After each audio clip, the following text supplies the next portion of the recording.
আসসালামু আলাইকুম। পরিবর্তিত বাংলাদেশে বৈষম্যহীন পবিত্র ঈদ উল ফিতর সবাইকে পৌঁছে দিক।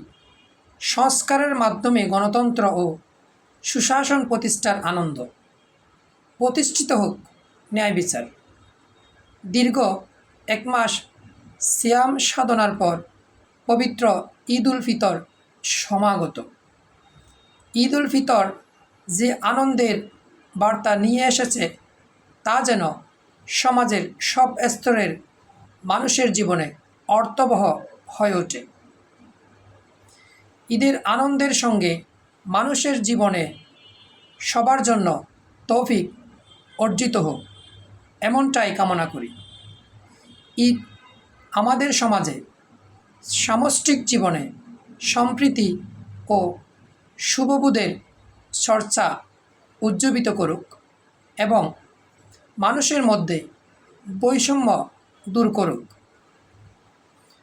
বাংলাদেশে এবারের ঈদ অন্যান্য বছরের তুলনায় একটু ভিন্ন।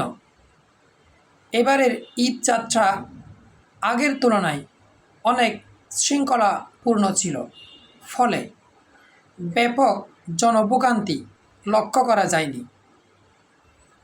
এই বছর আমরা এমন এক সময়ে ঈদ উল ফিতর উদযাপন করছি যখন গাজায় যুদ্ধবিরতি লঙ্ঘন করে ইসরায়েলি আগ্রাসন চলছে এবং সেখানে নারী শিশুসহ হাজার হাজার মানুষ নিহত হয়েছে। বিশ্ব জনমত উপেক্ষা করে এখনও সেখানে হত্যাযজ্ঞ চলছে।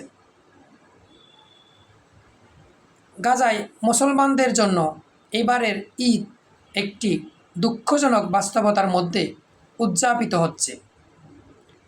আমি গাজার প্রতি গভীর সহমর্মিতা প্রকাশ করছি এবং বিশ্বের সব শান্তিপ্রিয় মানুষের সঙ্গে একাত্মতা ঘোষণা করছি।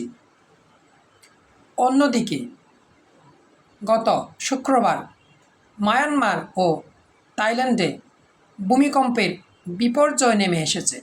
সেখানে হাজার হাজার মানুষ প্রাণ হারিয়েছে এবং বহু ঘরবাড়ি ধ্বংস হয়েছে। এইসব শোকাবহ ঘটনার খবর ঈদের আনন্দের উপর এক বিষাদ ছায়া ফেলেছে।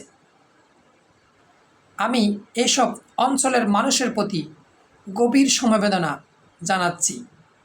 সর্বোপরি ঈদ সবার জীবনে অনাবিল আনন্দ নিয়ে আসুক এবং সবার জন্য ঈদের শুভেচ্ছা ও আনন্দের বার্তা বয়ে আনুক। সবাইকে ঈদ মোবারক। তাকাব্বালাল্লাহু মিন্না ওয়া মিনকুম সালিহাল আমাল। ধন্যবাদ।